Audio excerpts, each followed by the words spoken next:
आपण 2 रविवार सुट्टी घेतली जणू, पण एक गोष्ट आपल्याला सांगायची वाटते ती व्यक्तिगत आहे आणि दुसरी ज्ञानेश्वरी बद्दल आहे. पहिली गोष्ट अशी आहे, नाईलाज म्हणून हे सांगावं लागतं. जगात 3 तऱ्हेची मोठी माणसं असतात. एक जन्मतः मोठी माणसं, ज्ञानेश्वर महाराज, शंकराचार्य, समर्थ, जन्मतःच मोठे. यांना मोठे पण सांभाळावं लागत नाही. इंग्लिशमध्ये एक फार छान असतं, जसं एखादा मनुष्य आपल्या अंगावरती कपडे घालतो, जड कपडे. आता हे नाही का ते पंजाबी ड्रेस घालतात, एवढं उकडतं तरी काय अंगावर असतं ते नुसतं, नाही का. असली बाई असली तर असली दिसते की हो, तुम्ही पाहता ना. तेव्हा ते जसं सहज तो कपडे वापरतो तसं मोठे पण सहज असते, त्याला कृत्रिमता नाही. बरं, त्यापेक्षा दुसरे जे असतात ना मोठी माणसं, ते तयार झालेले असतात. आपण तयार झालेले. उदाहरणार्थ महाराष्ट्रामध्ये तुकाराम महाराज, नाही काय त्या माणसाची पहिली अवस्था, आणि पुढे अरे ज्ञानेश्वर महाराजांनी म्हटलं तसं त्यांच्या मांडीला मांडी शेजारी लावून बसण्याचं सामर्थ्य आहे. आणि तिसरे जे असतात ते आमच्यासारखे. ते कसे मोठेपण अंगी नसतं, मोठेपण जसे बैलावर झूल घालतात ना तशी झूल घातलेली.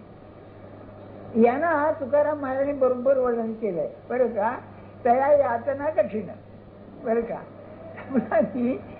15 दिवस घरी होतो, मला प्रश्न विचारून बेजार केलं लोकांनी. आता काय करावं म्हणतो बुवा, बरं का. त्याचं पार्श्वभूमी सांगतो आपल्याला, हे अगदी नाईलाजाने सांगतोय. बरं, त्याचा अर्थ समजावून घ्या. आपण काय आहे, आपण साधनी माणसं आहोत असं म्हणायचं. भगवंताचं दर्शन हे आपलं ध्येय ठरलेलं आहे ना, त्याकरता आपण प्रयत्न करीत आहोत. तेव्हा आपण साधना करतो. काय होतं, त्या साधनेमध्ये थोडस विपरीत वागावं लागतं किंवा वागणं घडतं असंही म्हणा तुम्ही, बरं का. तेव्हा आपला देह जो आहे हा प्रारब्धाने जात असतो. समर्थांनी एक शब्द वापरलेला आहे, फार अप्रतिम आहे. आपले जे संबंध येतात ते ऋणानुबंधाने येतात, हे ध्यानात ठेवा. आपण ऋणानुबंध म्हणजे देण्या घेण्याचा त्याला संबंध असतो. एक उत्तम उदाहरण सांगतो. खरं असेल खोटं असेल, पण त्याच्यामध्ये त्याचा अर्थ फार आहे. आपल्याला माहिती आहे ना की भगवान श्रीकृष्ण जंगलामध्ये बसलेले होते झाडाला टेकून, आणि त्यांचा पायावर पाय होता. तेव्हा तो पाय इतका नाजूक की लालसर असा लहान मुलाच्या पायासारखा, की एका व्याधाला वाटले की हे हरणाचं तोंड आहे. आणि त्यांनी बाण मारला आणि त्याच्या पायी त्यांनी देह ठेवला. श्रीकृष्णाचा देह शोधावा लागला. कल्पना आहे का तुम्हाला, शोधावा लागला त्या झाडाखाली असा. तेव्हा याचं कारण काय, त्याचं कारण असं की ज्या वेळेला वाली सुग्रीवाशी लढत होता तेव्हा तो काही आटपे ना, म्हणून रामाने झाडाच्या मागून त्याला बाण मारला. तो छातीत घुसला त्याच्या, आणि आडवा झाल्यावर त्याच्या बायकोनी तारामतीने त्याचं मांडीवर डोकं घेतलंय. तेव्हा राम आला जवळ. तो काय म्हणला, रामा तुला शोभतं का हे? माझं तुझं काही वैर होतं का? काय कारण आहे सांग? सुग्रीवाचं माझं वैर, आणि त्यात तू मध्ये पडून मला बाण मारतोस, हे योग्य आहे का? बरं का, ते राजकारणच आहे. त्याचं उत्तर त्यांनी काय दिलं, माझा मित्राचा मित्र तो मित्र, माझा शत्रूचा शत्रू, मित्राचा शत्रू तो माझा शत्रू. बरं का. तर तिथे रामाने काय म्हटलेलं आहे की मी तुला हा जो बाण मारला हा खरोखर बरोबर नाही, तेव्हा तूच व्याध होऊन माझ्या पायाला बाण मारून मला मारून टाकशील. हे गंमत आहे. माझं मत असं, हे असंच आहे. कोण तुमचा शत्रू, कोण तुमचा मित्र, कोण तुमचा नवरा, कोण तुमचं बायको, ठरलेली गोष्ट आहे. ती तसंच व्हायचं. बरं का. ऋणानुबंध आहे, तुम्ही जाल कुठे? तसं सांगण्याचा हेतू माझा आपल्याला असा आहे की आम्हाला डॉक्टरने औषध दिलं, अत्यंत शुद्ध हेतून दिलं, त्यांनी आम्हाला अशी पटकी मारली की आडवाच केला. पटकी हा उर्दू शब्द आहे, कुस्तीमध्ये हापटतात ना त्याला पटकी म्हणतात. पटकी मारा उसको म्हणून, क्षमा करा, ते असं येतं लहानपणचं ते, बरं का. अरे शक्तिपात म्हणजे इतका शक्तिपात झाला, मला डोळा उघडवे ना, डोळा उघडवे ना, बसवे ना, उठवे ना, चालवे ना. म्हणजे काय भानगड ही, बरं का. आता सांगतो आपल्याला, ते मला आपल्याला सांगायचं आहे, कारण माझा अनुभव तो माझा अनुभव आहे, तुम्ही घेण्यासारखा आहे, की आपल्या देहामध्ये चेतना आहे, जिवंतपण. समजून घ्या, चेतना म्हणजे जिवंतपण, लाईफ. तर काय आहे हे जे जिवंतपण आहे, चेतना, या चेतनेच्या पायऱ्या आहेत. अनुभवाने मी सांगतोय, देहाचं जिवंतपण हे प्राणावर अवलंबून आहे. प्राण जर तुमचा निर्बल झाला तर शरीर काम करणार नाही. तेव्हा प्राण हा देहाची चेतना, त्याच्याही पलीकडे मनाची चेतना आहे. चेतना दोन्ही, मन जिवंत आहे ना आपलं, त्या मनामधूनच हा देह आलेला आहे. तेव्हा मनाची चेतना ही प्राणाच्या चेतनाशी संबद्ध आहे, पण ती जास्त सूक्ष्म आहे. त्याच्याही पलीकडे बुद्धीची सूक्ष्मता आहे आणि त्याच्याही पलीकडे आनंदाची चेतना आहे. याला आपल्याकडे पंचकोश असं म्हणतात. तेव्हा माझ्या देहाची चेतना माझ्या ताब्यात राहिली नाही, माझा प्राण माझ्या हातात राहिला नाही, देहाचं काही करताच येईना.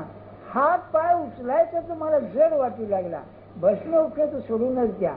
पण माझं नाम मात्र आतमध्ये मनामध्ये बरोबर चालू होतं. हे आपल्याला शिकायचं. काय देह असेल, पडला असेल, पण आतली जी शुद्ध चेतना आहे ती किती शेवटची आहे, ती आत्मरूप चेतना, ती साक्षीत्वान आहे, ती आपल्या जवळ नाही. ती सत्पुरुषाचंच काम असतं ते. बरं, ते कसं आहे, नाथांचं अभंग ध्यानात ठेवा आपण. हे कसं आहे बघा, हे अनुभवाने घेण्यासारखं आहे. नाथ म्हणाले, ऐसे असावे संसारी जोवरी प्राचीनाची दोरी. बघा, प्राचीन म्हणजे प्रारब्ध, प्रपंचात असं असावं, तो संबंध आहे तसा. पक्षी अंगणाशी आले, आपुला चारा चरून गेले. काय अवस्था असेल त्या माणसाची, की मुलं बाळ, नवरा बायको अमके असे आलेले आहेत, आपापला ऋणाने बंध संपला की चालले. काय असेल बघा. नाही, मुली घरच्या मांडीला खेळ मोडून टाकीला. म्हणजे असा लहान मुली भातुरी करतात तेव्हा ते सगळं मांडलंय, बोळकीन फिळकीन राजान राणी, आणि आईने जर बोलावलं जेवायला सगळं त्या पिशवीत कोणत्या चालते होते, असा प्रश्न. पण शेवटी म्हणतात, एका म्हणे जनार्दना ऐसे असं तर भय कोणा. काय निर्भतेची आहे, हे आपल्याला मिळवायचं आहे. आपण जी ज्ञानेश्वरी वाचतो त्यामध्ये हे शिकायचं आहे आपल्याला, की देहाची गती जाईल देहाना, मग सुख दुःख चांगलं वाईट ते होईल, हो, त्यात काय मोठस. परंतु आतलं जे आहे ते जिवंतपण खरं, ते चेतना सांभाळणं हे नामाचं महत्व आहे. आणि नामाने हे साधतं, हे मला आपल्याला सांगायचं आहे. यात माझी तारीफ मुळीच नाही, अभ्यास आहे हा. अरे देह पडेल, पडला असेल, पण त्याने जगाचं काही अडलंय का, प्रपंचात काही अडलंय का त्याचं. मग आपली ती बरोबर चालली पाहिजे. याच्याही पुढची पायरी सांगून ठेवतो. मला हे करता आलं की देह पडला आहे, डोळे झाकून पडले, उघडायची शक्ती नाही, पण हात नाम बरोबर चालू आहे, जणू काय मी जागा आहे, चांगला आहे.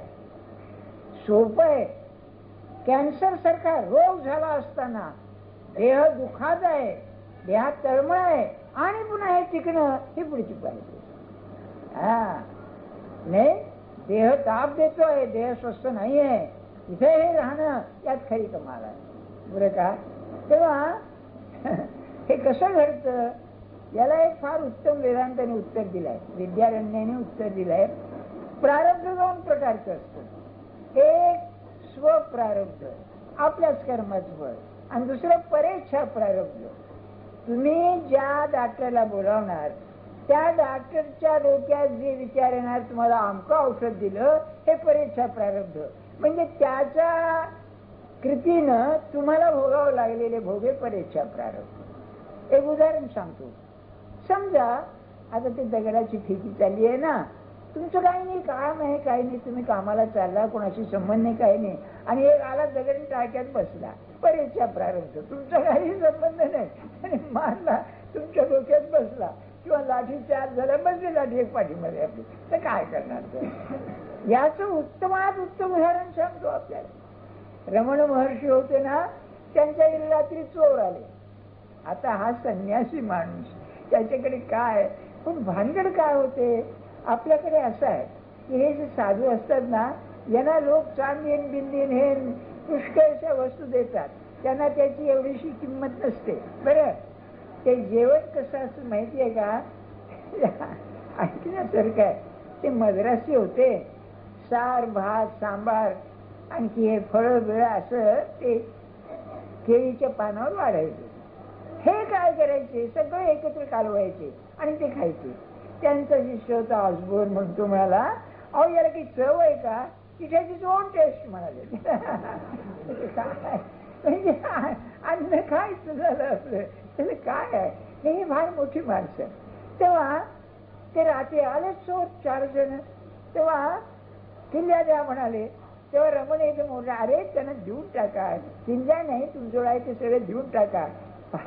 सुटणं कठीण आहे, कोण देतोय, किल्ल्या दिल्या, पण तेवढं त्याने काही सापडे ना, एकाने काठी मारली त्यांच्या गुढ्यावर, 8-15 दिवस दुखणं झालं. ते हे परीक्षा प्रारब्ध. आता काय संबंध सांगा. तसं मला सांगायचं कारण हे की असं आपलं झालं पाहिजे की आपल्याला आपल्या गुरुला असं सांगता आलं पाहिजे की माझा देह थकलाय, माझा देह दुःख भोगतोय, पण माझं आपलं स्मरण मात्र टिकलेलं आहे. ती जी माळ आहे ती बरोबर चालू आहे, तेवढा अभ्यास करायला पाहिजे.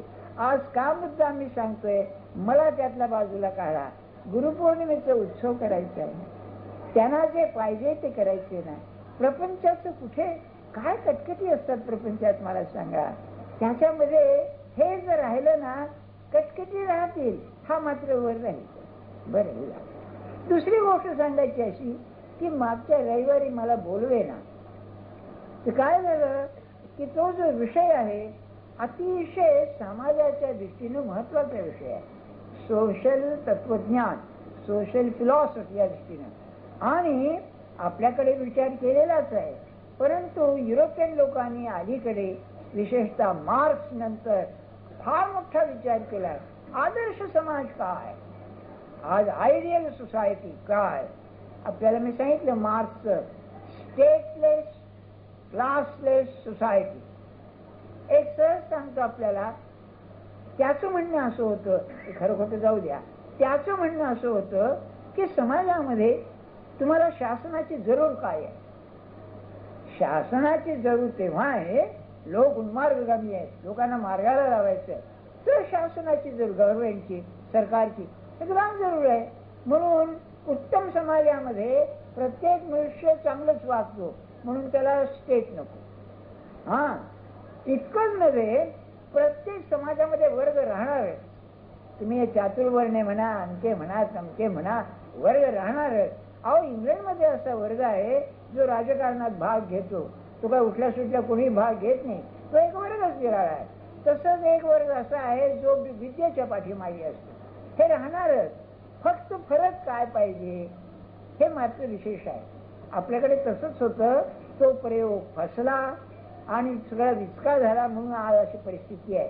मी आपल्याला आता दिसतंय ना, तर 4 वर्ण म्हणजे असे पाहिजेत.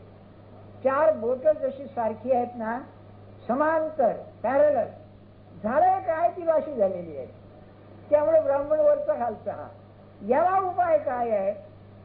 एक मोठे सामाजिक काँग्रेसचे कार्यकर्ते महाराजांना भेटायला आले आणि म्हणाले, महाराज काय समाजाला अव्यवस्था चालू आहे, याला काय उपाय आहे आपल्याजवळ. एकच उपाय आहे म्हणाले, तो संतांनी सांगितलेला. वरच्या वर्गाने आपल्या वरच्या वर्गाचा अभिमान सोडावा आणि खालच्या वर्गाने वरच्या वर्गाचा द्वेष सोडावा तर म्हणाले काम होईल. आणि तुम्ही बघा बरोबर उलट चाललंय सगळं, नाही का? काय प्रकार आहे असं. तेव्हा तो विषय मी जेव्हा 16वा अध्याय आम्ही आपले राहिलोन बिलोन जर प्रसंग आला तर 16-17व्या अध्यायामध्ये चातुर्वर्ण्याची जी कर्म सांगितली आहेत तिथे मी सांगेन आपल्याला. फार युरोपियन लोकांनी उत्तम काम. ज्ञानेश्वर महाराजांचं जे पसायदान आहे हे ते आदर्श समाजाचे चित्र आहे. हो, पण एक हे मेक मारून ठेवली आहे की वर्षाचं सकळ मंगळ ईश्वर निष्ठांची मांदी आहे. मांदी आहे म्हणजे समुदाय, ईश्वरनिष्ठ म्हणजे संत.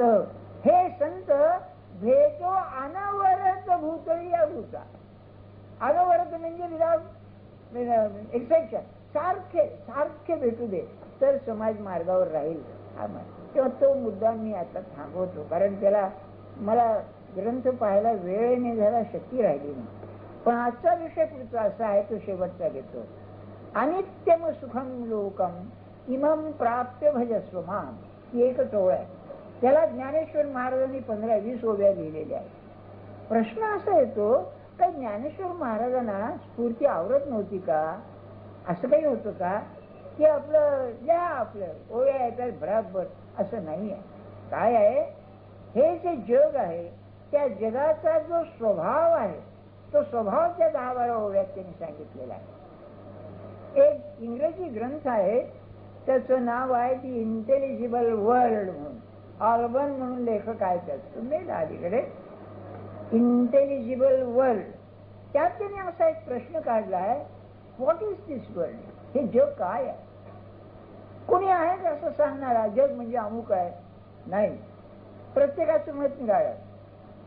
एक तर असं आहे, प्रत्येक जण आपापल्या जगात जगत असतो आणि ते जग मानसिक असतं, प्रत्यक्षात नसतं. हे एक उदाहरण घ्या. हे युरोपियन लोकांनी दिलेली उदाहरणं मी सांगतो आपल्याला. एक बाई जपान मधली सरळ नाकाची आहे. ते नक्की नाकाची असतात, तुम्हाला माहिती आहे, सगळे जपानी लोक. ती सरळ नाकाची आहे. तिला असं वाटतं मी काय सुंदर आहे. त्या कल्पनेच्या जगातच ती असते. आणि तिच्या याची योग्य असणारे जे बाकीचे जपानी नक्के लोक आहेत ती लग्न करायचं नाकारते की तुम्ही सुंदर नाही, मी सुंदर आहे. आता सौंदर्य कशाला म्हणायचं? म्हणजे प्रत्येकाची कल्पना तशी. कृष्णमूर्तींचं एक वाक्य फार अप्रतिम आहे. The world is me. मी म्हणजे मराठी मी नव्हे, मी बरं का? जग म्हणजे काय? मीच जगात सगळं भरलेलं आहे. मला मी जगामध्ये पाहतो. आणि तुम्हाला सुचवायचं असं सगळं अध्यात्म जर असेल तर ईश्वराच्या डोळ्यातून जगाकडे पाहणं म्हणजे अध्यात्म.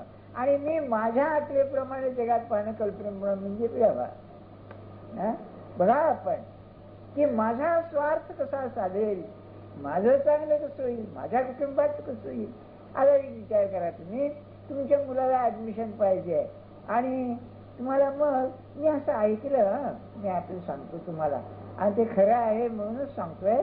पण मी असं ऐकलं की एक मुलगी काहीतरी तिला कमी मार्क मिळाले तेव्हा तिने जात लिहिलेली होती बरं का, मराठा नाभी म्हणून. बरं का, तेव्हा ऍडमिशन मिळेल ना कुठे. तिने नवीन फॉर्म भरला, मराठा काढून टाकलं, नावी तेव्हा ठेवली की ऍडमिशन मिळाले तिला. हे आपल्या गमती आहेत. सांगण्याचा हेतू माझा काय आपल्याला की मनुष्य आपल्या जगात जगत असतो. जग म्हणजे काय? तुम्हाला वाटेल काय प्रश्न तुम्ही काढता. अरे गीतेचं त्याला दुसरे काय करू. गीतेचे 2 शब्द वापरलेले आहेत ते फार महत्वाचे आहेत. त्याने काय म्हणलंय, अनित्यम असुखम असे शब्द आहेत. दुःखमय म्हटलेलं नाही. हे भगवंताचं ध्यानात ठेवा आपण, याला महत्व आहे फार. त्यांचं म्हणणं असं, जगत हे आनंद स्वरूप आहे, आनंदातून निर्माण झालेलं आहे, तर मग इथे दुःख असेल कसं? असुख म्हणजे तुम्ही तुमचं दुःख निर्माण करीत आहात, जगात दुःख नाहीच आहे. काही मोठी माणसं दुःख रूप आहे असं म्हणतात. ही परंपरा उपनिषदामध्ये नाही. गौतम बुद्धाने परवा 4 त्यापैकी दुःखमय दुःखमय दुःखम सर्वम दुःखम सर्वम. पुढे पण संतांनी काही एक सांगितलेलं आहे, समर्थाने नाही का, या संसार दुःख एवढे दुःख आहे की नाही. काही मोठी माणसं खरी गीता असुख म्हणते. असुख म्हणजे याचा अर्थ असा, ज्याच्यामध्ये जे नाही ते तू शोधायला जातोय म्हणून दुःख आहे. ज्या प्रपंचामध्ये दुःख नाही, असुख नाहीच आहे, अशाश्वतच आहे, ते शाश्वत समजून तू त्याच्या मागे लागतो म्हणून दुःख आहे. नाही तर दुःख कसं. म्हणजे समजा नरसोपण केळकरजीने एक दृष्टांत दिलाय, तो फार अप्रतिम आहे म्हणून तुम्हाला सांगतो. नाशिक फडके आणि आचार्य आत्रे यांचं स्वभाव वैर होत. बरं, फार मारामारी अर्थात, म्हणजे एकमेकाचा. बरं, दोघे की नाही पाचकळपणामध्ये कधी मागे पाहायचे नाहीत एकाला एक असे. बरं का. तेव्हा त्या दोघांचं वर्णन करताना ते म्हणाले की पुण्यामध्ये लक्ष्मी रोडवर मोठा अगदी गजबजलेला आहे, त्या रोडवर एक लंगोटी लावला भिकारी, अंगावर लंगोटी. दुसरा भिकारी चालला होता, त्याला लंगोटीच नव्हती. तेव्हा म्हणला, अरे हा काय नागरा फिरतोय, तिघे माझी लंगोटी तू घाल. हा पुन्हा आता यातला चांगला कोण म्हणाले.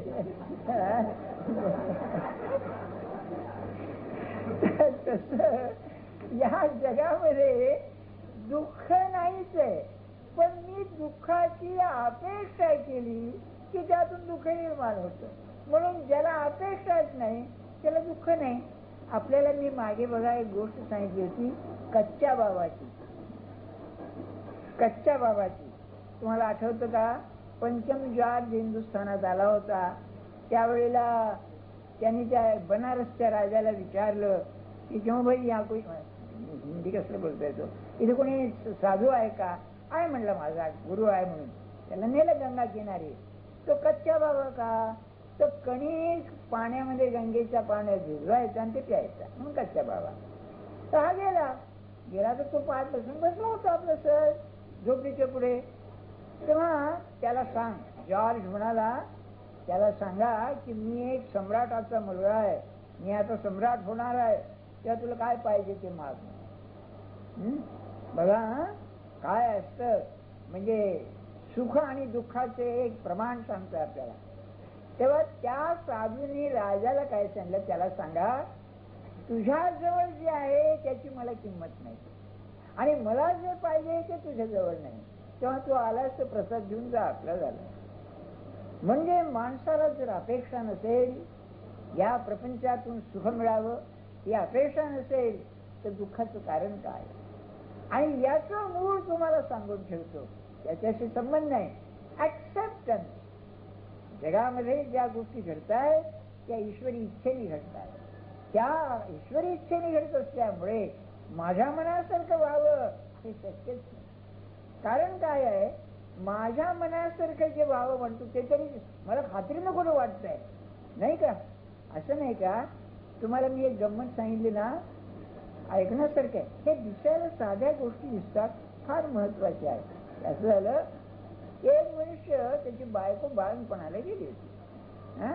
बाळणपणाला गेली म्हणून हा आपला बाहेर बसला होता, तेव्हा बाळण सुट्टी काय होते म्हणून ती बाळण झाली. झाल्यानंतर त्या पोराला घेऊन आली ती नर्स आणि म्हणाले, ही तुमची बेबी बरं का. तर त्याचं कौतुक करण्याची अवया पाहायला लागला. अरे पळतोस कुठे, ऍडमिशनला रांग लावतो म्हणाला त्याच्या.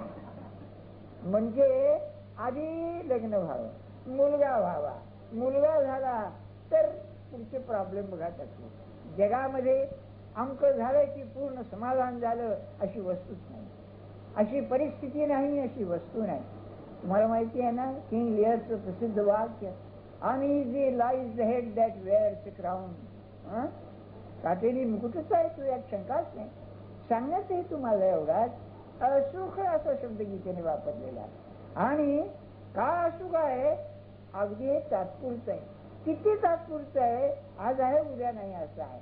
आळवावरचं पाणी म्हणतात तसं आहे. तेव्हा जगाचा स्वभाव म्हणजे पहिली गोष्ट असेल तर जग हे अस्तित्वात आहे. हे मनुष्य धरूनच चाललं पाहिजे. अहो तुम्ही कुठे जन्माला येतात? जगात जन्माला येताना. आणि मी तुम्हाला 2-4 रविवार सारखं सांगतोय, तुमचा सगळा संबंध कॉन्टेम्पररी समकालीन लोकांशी येतो. काय तुम्ही मी सांगितलं नाही, एका मुलीचं लग्न करायचं तर काय पूर्वी मेलेले लोक पाहता का पुढे जन्माला येणार समकालीनच पाहता की नाही? ते जसं असेल तसं हे ठरलेलं आहे सगळं. तुम्हाला कोणाचा काय संपर्क यायचा, ऋणानुबंध काय यायचो. तर हे जे ऍक्सेप्टन्स आहे, स्वीकार आहे, हा स्वीकारासारखा सुखी व्हायला मार्ग नाही. आणि भक्ताचं जर प्रधान लक्षण असेल तर स्वीकार आहे, हे जे आहे त्यामध्ये. पण भानगड काय आहे, प्रत्यक्ष घटना घडताना स्वीकार करणं सोपं जात नाही. आपली वासना त्रास देते. मग तुकाराम वाणी आपला अनुभव सांगितला, पोर मेले बरे झाले, बायको मेली बरं झालं, नवीन बायको कटकटी आहे, ठीक आहे, पैसा गेला आमचं झालं.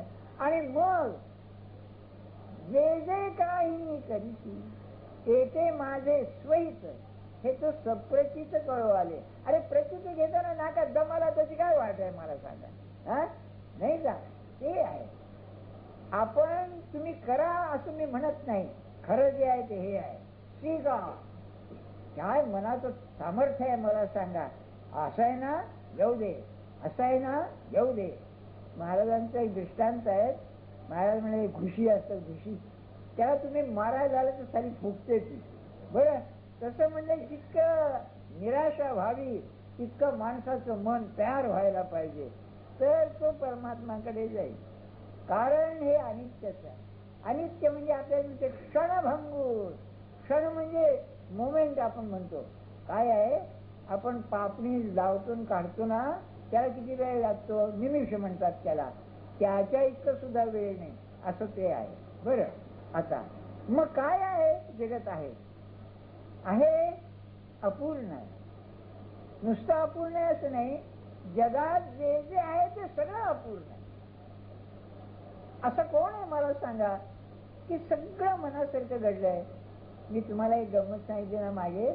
एक महाराजांचे शिष्य होते, परिस्थिती उत्तम होती, छान होती, आणि सगळं बायको मेलेली होती, मुलगा हे म्हातारे झालेले, तशी काही अडचण नाही, काही नाही, पैशाची परिस्थिती, मुलगा चांगला सरळ.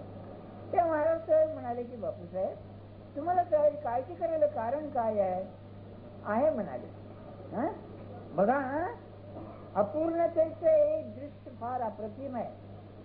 ते म्हणले काही नाही, हा माझा मुलगा पैसा कसा सांभाळेल याची काळजी वाटते. कसं माणसाचं मन आहे बघा. हा नाही का? म्हणजे कोणती परिस्थिती अशी आहे की जी आली असताना बास ही परिस्थिती पूर्ण आहे असं म्हणता येईल?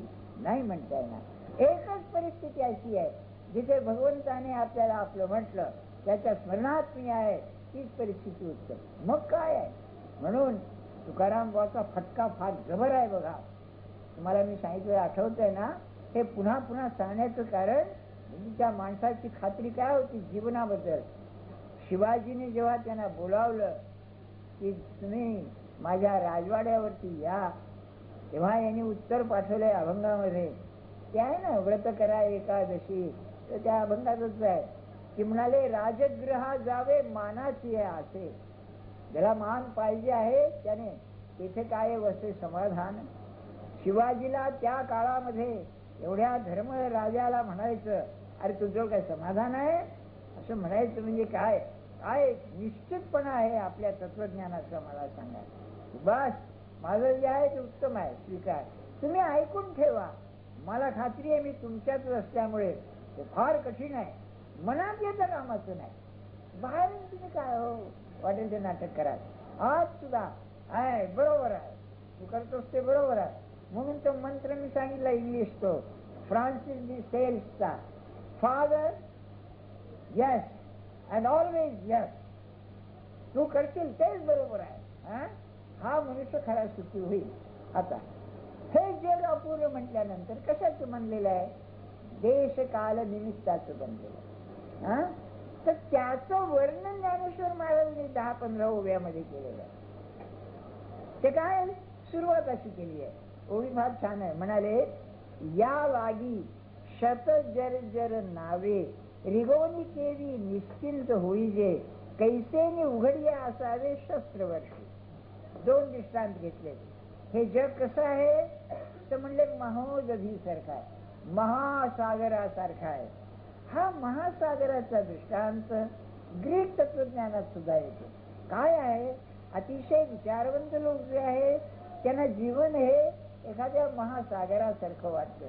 खरं कल्पना करा, आपण माणसं आहोत. माणसात एक समुद्र स्त्री पुरुष आहे. एक मासिक आहे बघा, जिओग्राफिकल मॅगझिन. मासिकच आहे का 3 महिने मासिक आहे. मासिक आहे, फार प्रसिद्ध मासिक आहे. त्यामध्ये दर महिन्याला जगामध्ये अज्ञात प्रदेशात राहणाऱ्या समाजाचं चित्र असतं. त्यांचे फोटो बिटो, ते नवरा बायको कसे, कुटुंब कसं, अमक्यात अमक्यात त्याच्यात असतो. अरे सुशिक्षित याच्यात राहणारे त्यांना काय कल्पना आहे का? त्याच्यातही वर्णन असं आहे की एका आफ्रिकेमध्ये एका नदीच्या काठी हे अबॉरिजिन्स म्हणजे आदिवासी लोक राहतात. तर नदीला पूर येऊन गेल्यानंतर जी माती असते ती माती खाऊन राहतात. सिल्क म्हणजे येतं ना ते माती खाऊन राहतात. अरे काय जीवन आहे मला सांगा. आणि तुम्ही आम्ही म्हणलं तर चहा घ्यायचं म्हणजे 4 रुपये लागतात इकडे. हा काय जीवन असेल. म्हणजे जीवन अफाट आहे, अनंत आहे. किती पसरलेली याची कल्पना आहे का? काय सांगायचं आपल्याला. म्हणून त्याला महासागर म्हणतो. तर जीवनात काय आहे, जो महासागर म्हणलात तर महासागर तरुण जायला नाव पाहिजे. आणि पुरातन काळापासून ती तुमची नाव जर मोडकी तोडकी असली, पाणी भरणारी असली तर काय करणार. तर ज्ञानेश्वर महाराजांचं म्हणणं असं आहे, तुमचं जीवन हे शत जर नावेसारखं आहे. कुठून पाणी शिरी याचा नियम नाही, काय लफडं निर्माण होईल याचा नियम नाही. काय सांगायचं आपल्याला. कोणावरती काय प्रसंग येईल याचा नियम आहे का काही? काय सांगता येईल मला सांगा. तेव्हा शत जर नावे याचं उत्तम उदाहरण की नाही याच्यामध्ये आहे, योगवासिष्ठामध्ये. त्याचं आहे की फार अप्रतिम वर्णन, इतकं वर्णन माझ्या पाहण्यात नाही, तत्वज्ञानात सुद्धा. समुद्र म्हणाले सारखा तरंग येत असतात. त्या तरंगात काय होतं की काटक्या असतात ना, लहान लहान काटक्या, त्या सगळ्या एकत्र येतात. लगेच दुसरी लाट येते, त्या पुन्हा नाही येतात, वेगळ्या होतात. तद्वत भूत समागमन. यथा काष्ठंच काष्ठंच समेयाता मोहोदध. मोठ्या सागरामध्ये ते सगळे एकत्र येतात. समेत्यच व्यतेयाता तद्वत भूत समागमन. तुम्ही म्हणाल काय चमत्कार आहे. चमत्कार आहे, आपल्यापैकी अलीकडे किती म्हणजे शेकडा 70-80 सुशिक्षित कुटुंबामध्ये मुलं मुली सगळे अमेरिकेला पळून जातात. बरं तिथे कसं, अरे काय स्वर्गच आहे तिथे. काय नाही, काय तिथे गाडी प्रत्येकाला, राहायला घर, नोकरी, काय वाटेल ते पदार्थ खायला प्यायला मिळतात, बंधन काही नाही. आणि पुन्हा या शिक्षणाच्या क्षेत्रामध्ये सगळीकडे मोकळी. अशा याच्यामध्ये या हिंदुस्थानामध्ये कोण राहतोय. मग आई आणि बाप, अहो तुम्ही तिकडे या, तुम्हाला पैसे पाठवतो या. आणि दोघं नवरा बायको यायला गेले ऑफिसला की भूतासारखे घरात बसून राहणार. तर आता हा भूत समागम कसा आहे बघा. माझं काय म्हणणार तुम्ही, जीवन बघा तुम्ही, जीवन. म्हणून आता काय, मी विद्यार्थीच असल्यामुळे तत्वज्ञानाचं सांगून ठेवतो की हे सगळं पाहिल्यावर माणूस जगतो कशा करता, वाय डज ही लिव्ह, हा प्रश्न निघाला. तेव्हा तो आल्बर्ट कामू म्हणून एक कादंबरीकार, फ्रेंच कादंबरीकार आणि तत्वज्ञ, त्याला नोबेल प्राइज मिळालं बघा त्याच्या कादंबरी करता. त्यात तो म्हणतो की माणसाला जर सुटका असेल तर ती आत्महत्येमध्ये आहे. त्याला फिलॉसॉफर ऑफ सुइसाइड असंच म्हणतात. काय जगण्यात अर्थ आहे. काय तुझ्या इच्छा तृप्त होत आहे, पण इच्छा तृप्त झाल्या पुन्हा कटकट आहे नवीन इच्छा. म्हणून गीतेमध्ये स्थितप्रज्ञाची लक्षणं सांगताना पहिलं लक्षण सांगितलं, रजहाती यदा कामान सर्वान पार्थ मनोगतान. मनोगतान सर्वान वासना जो सोडतो तो स्थितप्रज्ञ सदोषतो. असं असलं तरी ठीक आहे, असं असलं तरी ठीक आहे, याला स्वीकार मी म्हणतो, यालाच भक्त जे राज असतात तू ठेवशील तसा, तुझ्या इच्छेने मी राहीन. अति कठीण आहे बरं हे मी सांगत असताना, तुम्ही राहायची कळा असं मी म्हणत नाही, पण हे शिकल्याशिवाय समाधान नाही. दुःखाचं मूळ तिथे आहे, माझ्या मनासारखं व्हावं नाही. मग काय करावं, याला ऑल्टरनेटिव्ह आहे, पर्याय आहे. माझ्या मनात महाराज असतात, आपण हे करा, पण आपल्या मनात नसेल तर करू नका. कारण माझ्या मनात येऊन ते मला हिताचं होईल, कल्याणाचं होईल हे मला माहिती नाही. तेव्हा आपल्याला पाहिजे तेच करा, पण मला काय पाहिजे ते सांगितल्याशिवाय राहत नाही म्हणून आपल्याला सांगतो. हे त्यातला पर्याय आहे. आणि याचाच अर्थ नामस्मरण आहे तर काही बरं. तेव्हा शतजर नावे, काय शब्द व्हावे, 100 म्हणले भूक पडली आहेत त्याला, सारखं पाणी यायचंय आतमध्ये. अरे कुठे गचका खायचा नियम नाही. काय मला सांगा, कोणाला कल्पना येईल का एखाद्याच्या बायकोला कॅन्सर झाला, काय अरे 10 डॉक्टर पाहिले काही कळत नाही आणि बरं होत नाही, शेवटी तिची मृत्यूची वाट पाहावी लागते. अशी परिस्थिती येते का नाही, आपण पाहतो ना, ऍक्सिडेंट होतात, घरी गेले आपलं बाहेर गेलेला घरी घडी येतो का नाही, काय प्रसंग येतात मला सांगा. मंदबुद्धीचे पोरं होतात, अरे बाकीचे पोरं चांगले आणि हे तेवढे मंदबुद्धीच जन्मभर राहतो बघा. काय मला सांगा, आपण काय करतो, नेहमीच चांगली बाजू तेवढी पाहतो आणि ती मिळालीच वाटते. समग्र जीवन पहा म्हणून ज्ञानेश्वर महाराज म्हणताय की सतजर नावे, कसं इथे सुख लागेल बघा बा. पुढे म्हणाले, कैसे उघडिया असावे शस्त्रवर्षी. ते 2 आहे, त्याच्या पुढची ओवी अशी आहे, अंगावरी पडता पाषाण न सुवावे केवी ओढण. बरं का, हे जग म्हणजे युद्धभूमी आहे, हा दुसरा दृष्टांत आहे. फार जगामध्ये अहो भगवद्गीता युद्धभूमीवर आहे.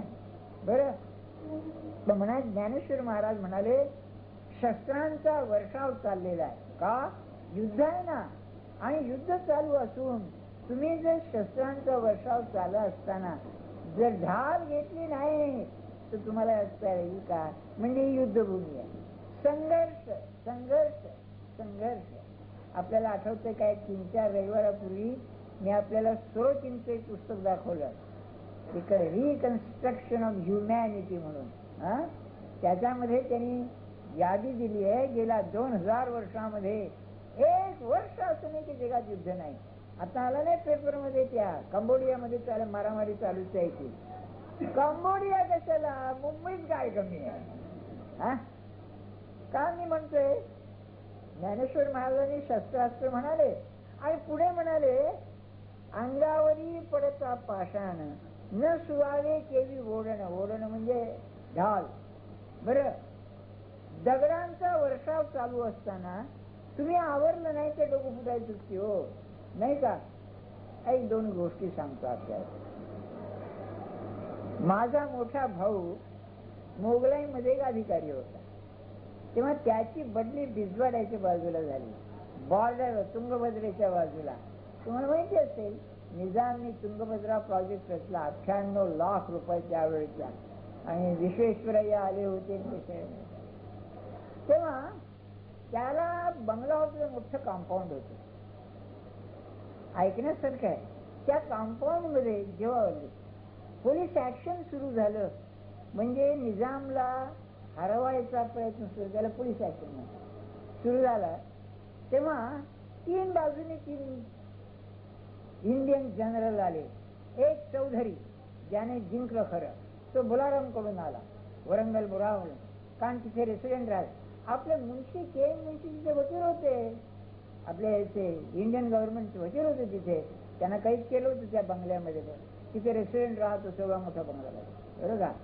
तेव्हा चौधरी तिकडून आणि या बाजूनी ब्रिगेडियर बाळ म्हणून आले, ते पुढे या एअर इंडियामध्ये अधिकारी होते. ब्रिगेडियर बाळ.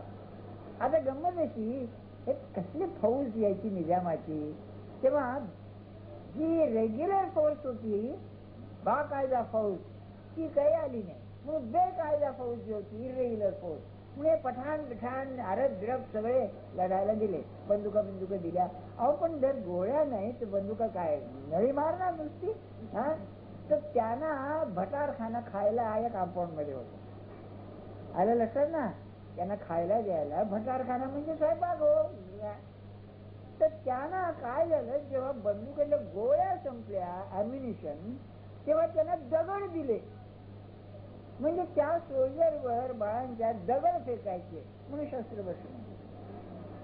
पण तुम्ही म्हणाल दगडाचं काय आहे, आता युद्ध दगडाच चाललंय ना. तुम्ही आलात मला चमत्कारच वाटला, बुवा इथं कोणी दगड मारायला नाही तर आपल्याला दगड आहे का. शस्त्र वर्षा पूर्वी काय असे सांगतो आपल्याला की हे जे हे असत ना किल्ले, ते किल्ले दगडाचे. तेव्हा शस्त्र त्यावेळेला काही एवढ्या बंदुकीन नव्हत्या हो. तेव्हा शस्त्रचं सैन्य वर येऊ लागलं म्हणजे त्याला वरून दगड मारित असत, म्हणून ज्ञानेश्वर महाराजांनी शस्त्र वर्षा. एक गंमत सांगू का, तुमचं जरा टेन्शन रिलीव्ह करतो म्हणतात तसं.